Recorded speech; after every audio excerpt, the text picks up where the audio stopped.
Good morning. This is Dr. James Weldon, Yogadhi, speaking to you from Heavenly Mountain in Boone, North Carolina. Our community here, which we're developing to support the activities of the Art of Living Foundation and building a cooperative community out here. And today, we're continuing the discussion of my second book, my autobiography, entitled The Rise of the First World Teacher. And today we're discussing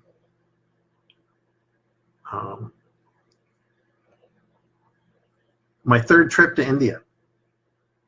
So we had finished up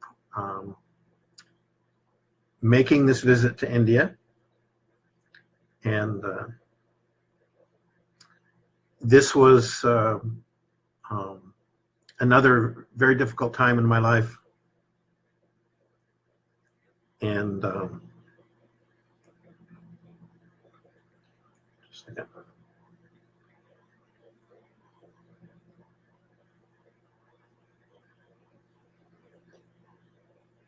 And I've been going through some unusual experiences prior to the trip.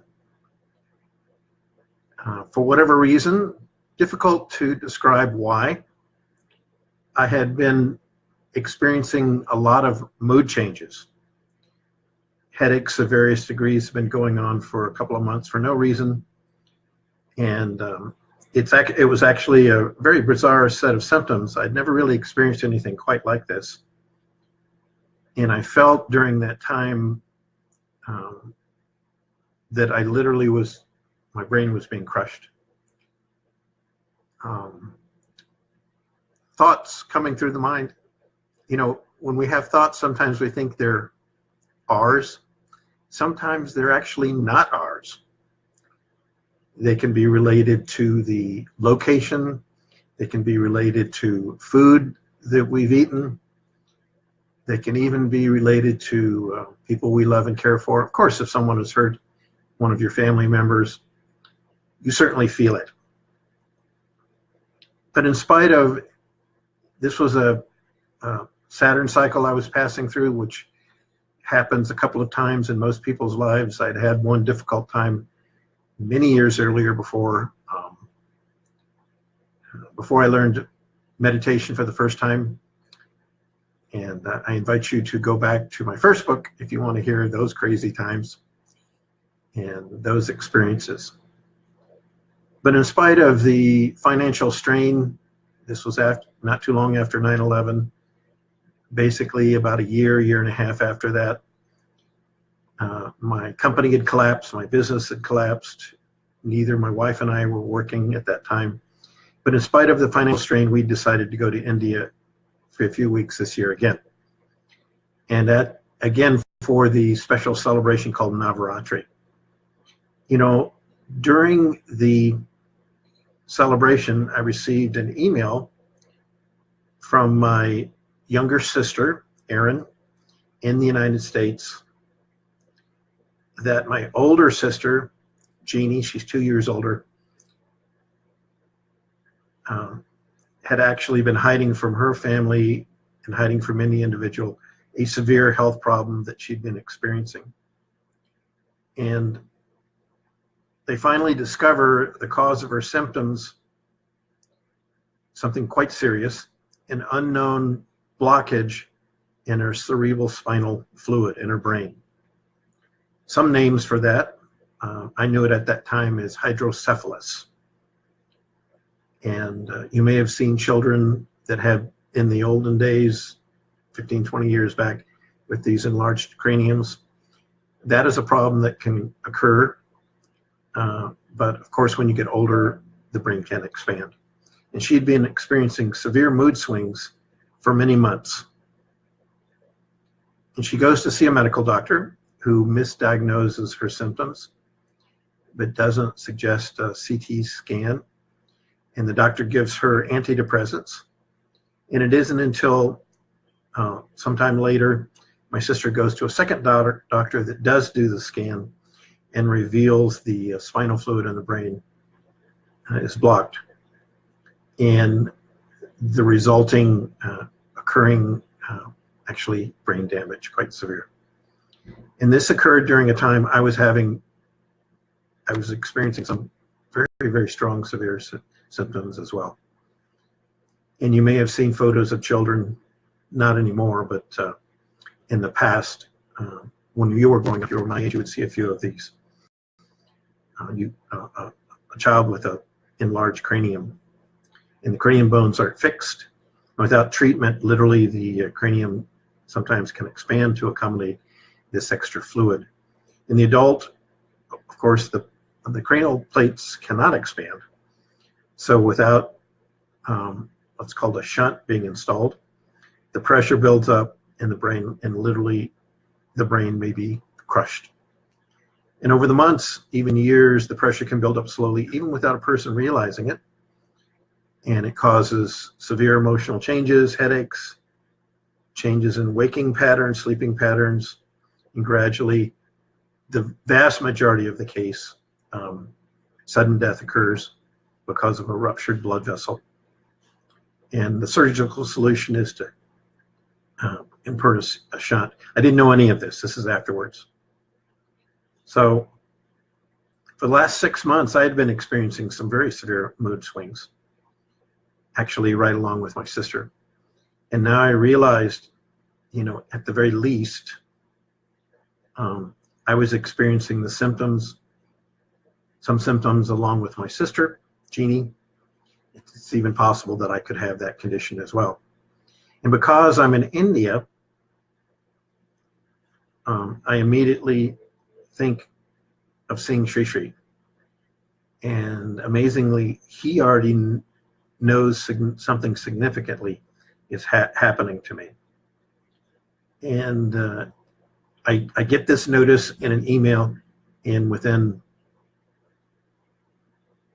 20 minutes, he calls for me. And when I arrived to meet him, initially I'm quite embarrassed to speak about this, because he may be aware of the crazy thoughts and the mood swings I've been experiencing. And he immediately says, "What's going on?" And I respond, "I don't want to talk about it." I don't need to talk about it. But he won't let me leave, and discussing it and saying, no, tell me, what is it? What is it? Tell me. Still, I say nothing. And 2 more times he asked me, tell me. Apparently, I needed to speak it out. He wanted to know, but I'm actually embarrassed that I was feeling desperation at this time in my life. And finally, I share the story of what is happening. And I tell Sri Sri, I said, "Sri, I think it's too late for her. The entire frontal lobe of her brain, dealing with feelings and emotions, was damaged. And there's nothing I can do. The symptoms have become too severe, and I've become for her family to handle. And actually, my sister ended up having to become institutionalized." And Sri Sri asked, "Do you need to go home?" And I tell him, "There's nothing I can do. The damage is already done." So I leave this meeting with Sri Sri, saddened by the circumstances. And let me get the other book here.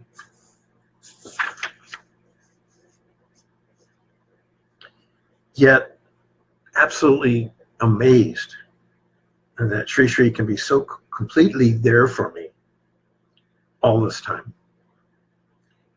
And he's sharing my grief completely. I see our relationship now in a whole nother light. Not just between, an enlightened being, a master, but Sri Sri is really a true friend, a very deep friend.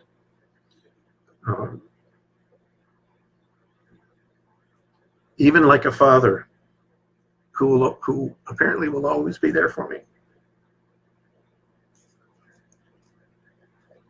Seeing that Sri Sri would so willingly share my grief, I can no longer deny to myself that I've been experiencing significant depression, worry, and fear. Now I know the symptoms, and my sister and I actually believe they unknowingly had partly come to me, through empathy, spiritual empathy. And Jeannie's my full-blooded family member. Is the only sister, full sister that I have. And our connection there always remained. And there's no escape from that bond we share, and why should I want to? And she remained institutionalized, actually now I know, actually for the rest of her life. And I actually learned to live with that reality. And a little aside here, I always felt it. And she actually passed away not too long ago in the present time here. So a number of years passed. And when I would wake up in the morning when my consciousness would be the least, I would always feel those thoughts she continued to have. And I can tell you that I won't go into it, but there's always a story behind the story. We don't know, but there's always a reason. And I didn't have the ability clearly to know that. Now I know much more, and I won't go into it. It's not really necessary.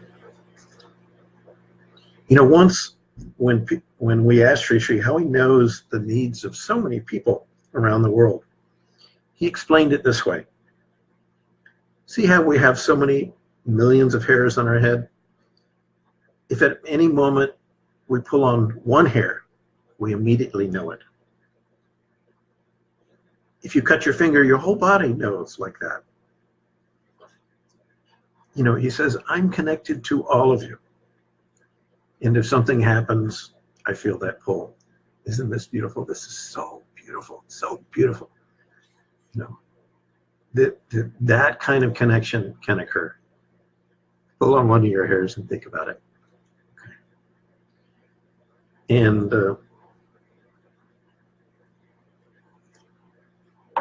have been so many stories of this around the world, but this is just, this is my personal story, my autobiography of what happened with me. And after we returned to the United States, the emotional swings continued for a while. At least I know the reason. That in some mysterious way, I shared some of the karma and experience of my sister. And going through this episodes helps me understand with much more clarity how the enlightened mind is lived. Sri Sri and such enlightened teachers literally live the triumphs and tragedies of those they are bound to through karma and spirit. And many times in meetings, I've seen him sometimes riding in the car, pass into a static state or react in an emotional way that apparently indicates that he's tapping into perhaps the lives of one or more of his students around the world. There are many, many. Once while driving with him, I saw this. We were driving in the car with him somewhere, and this ecstatic state came up. And and when I asked him about it, he says, "Oh, there's a very powerful chanting event going on thousands of miles away." He told me where it was, and he tells me the location, and even the teacher that's guiding that event, that's leading that class. And seeing these examples make it much clearer about what has been happening over me the last several years. I noticed that along with this experience of the decline of my sister, I did have experiences of, some extreme states, fortunately, blissful ones now. also showing up from time to time for no apparent reason. They would just rise. I don't know. And I wondered if somehow I was beginning to tap into, directly that awareness in the same way. And if Sri Sri can do this, might it be possible that the reverse could be true as well? Might it be possible to share the enlightened mind spontaneously with such a being, with all that exists in the same way? Now I know that this is completely true. And over time, this kind of experience can become stronger and stronger. And at a certain stage of evolution, we can experience the master's ecstatic states. And when we talk about that word, don't think of, there's a wonderful picture of me in the background here that Sri Sri took with me. You can't see it too clearly, apparently. But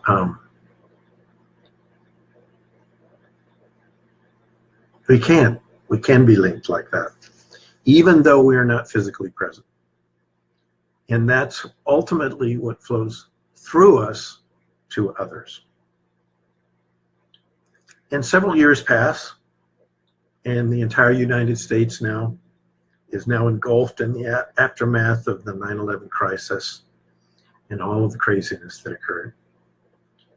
And of course, the prospect, now we know it was a real prospect of a long-term ongoing war loomed. It's still going on, even now. And during that time, we were in northeastern India. I see directly the ravaging effect of such attempts to solve, problems through military. Such approaches never succeed. And I pray it's not the case, but it seems we are again to repeat the errors of my generation and the other mistakes that are made 30 years earlier now in Vietnam and the wars before. It's clear that we're heading into difficult times. And so for me, one of the outlets was, I'd always dreamed of creating a large spiritual retreat center. I thought it was in the mountains of Colorado, but because of our personally difficult financial times and our personal situation, I had to scale down those dreams. Instead, we opened a very small center in the Rocky Mountains of Estes Park, Colorado. And it's a small bed and breakfast. Look at where I'm living now, not much. How this happened, that's another unbelievable story. We'll get to that eventually. It's a small bed and breakfast with a few rooms. And downstairs, I'm operating my naturopathic healthcare practice. And we're teaching some courses for the art of living, doing prison work there and other things. And my wife takes care of the guests, and we live there just 3 years. It's a comfortable time, but things continue to become difficult financially. First of all, the facility is too small really to support itself. And we continue to borrow against properties that we owned. I had received a couple of gifts, not really gifts, but things associated with the company. But the technology company had kind of dissolved. And I wasn't telling my wife that things were getting more and more difficult. And I'm thinking, our personal situation is not so bad. But the very intense spiritual connection I'm gradually coming to experience of the enlightened mind and connection with Sri Sri comes and goes with no particular pattern.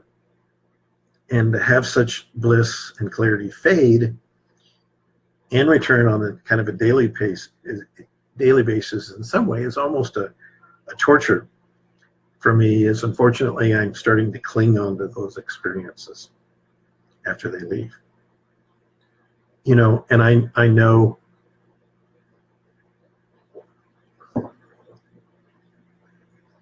that my sister Jeannie is now in an institution is sometimes so desperate that she wants to end her life. But there's nothing I can do. Who would believe that I could feel that kind of despair because of that connection? But honestly, my friends, I do. And from time to time, one moment I feel her energy, and all of her hope is extinguished, and minutes later it's totally gone. Obviously, there's an important reason for me to experience these emotions. And perhaps this is to know that the enlightened mind is beyond pleasure and pain, loss, gain, even death. And apparently at this time, I see I need to see by direct experiences all these extreme states of emotions. You know, finally, after 3 years in the mountains, we're pretty much tapped out. We're out of money. And we have borrowed virtually on all our credit cards, lines, and there's nothing left. I mean, nothing left. And my wife and I are in such a desperate situation. The only choice is for us both to leave Estes Park and look for work. You know, in Rama, my wife, Lynn, by the way, this is the name that Sri Sri gave us. There's another story behind that. This actually name Rama is a name that she had in an earlier time with me. And Sri Sri gave that to her. Unusual, very unusual. I haven't heard it happening. She's now in her 60s, and work as a school teacher is really hard to find. And Estes Park is conservative, and there's little interest in my kind of natural health care anyway. Boulder and Denver is okay, but there's no choice. We have to move to another place. And with that move, I feel that all of my dreams are now been totally crushed. And I even begin to think that these spiritual experiences on and off might be, you know, partly illusions. You know, we move an hour away to another town called Fort Collins. And my wife, as hard as it is for me to see, she goes back to work. And literally we find a very small, tiny one-bedroom apartment right next to her private school teaching job. And she walks to work, so there's very little expenses. And the apartment complex is basically almost all seniors. And of course, many of them are depressed as well.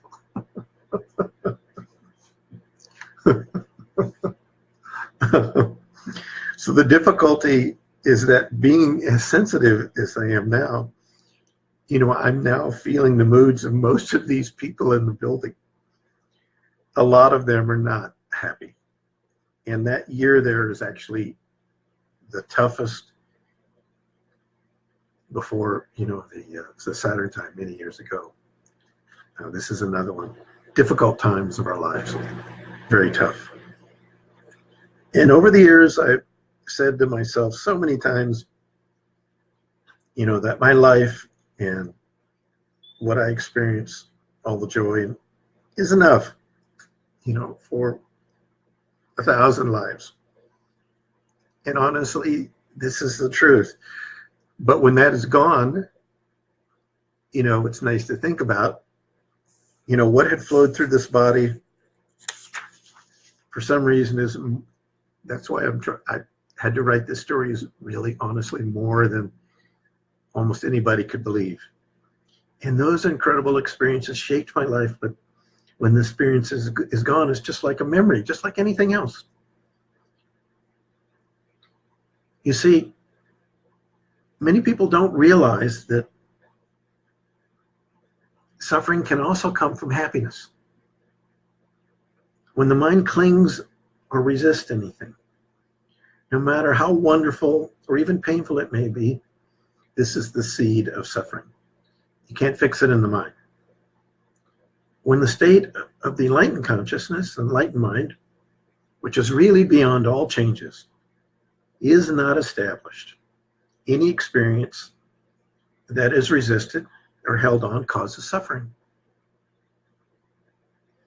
My lesson is now about letting go of everything, and especially actually the bliss that came and went intensely all the time.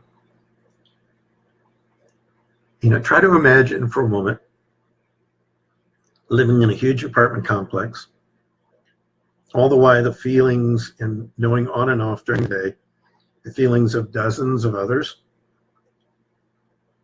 heading towards the end of their life and all that entails. This is the time for me to finally move into the place to realize that whatever external circumstances of my life, it doesn't matter. In that whole year, even without any significant work, of course, I decided I won't sit back and just take it. I set my mind to go out each day and meet one person, one at a time, over and over again, to help them in whatever way I can. After all, what am I complaining about? Haven't I seen much worse in my travels around the world? Of course. Looking back, I remember a friend of mine who passed through a much more difficult time and actually finally came to see Sri Sri about it. And this was the story of my meeting and connecting with Yogi Amrit Desai, who was the founder in the 1970s of the huge yoga and meditation center, Kripalu, in Massachusetts.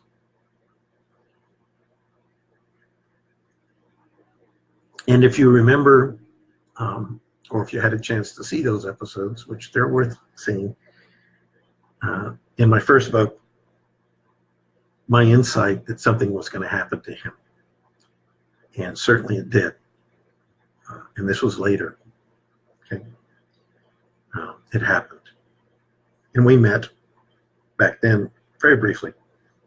And for some reason, I still felt drawn to renew my friendship with Amrit and to share what was happening with me. So one of my frustrations, who could you talk to about this stuff? Not easy. So I'll make that the next episode here.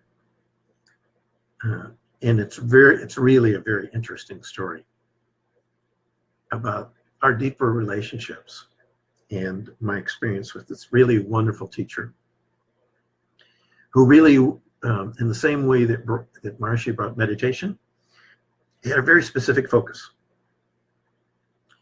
Amrit brought yoga, or really the asanas, and spontaneous yoga and all of that I passed through. So on episode 14, here, we will continue with that in just a few minutes. Obviously, I'm doing this so people can listen to these episodes in sequence. And I do appreciate you. This is Dr. James Weldon, Yogadhi, speaking from Heavenly Mountain in Boone, North Carolina. This is a personal story, autobiography, and to discuss the rise of this great world teacher, which we knew nothing about any of that at this time. We were just, teaching and sharing. And there was interest, but nothing that I had no idea what was to come. I will join you shortly. Do some good today. Understand that people are not, they're victims of their own mind and their emotions. Be patient with yourself, be patient with everyone, and it's a simple thing, just love them, and I wish absolutely the best for you, and it's summarized in these words, namaste and Jai Gurudev.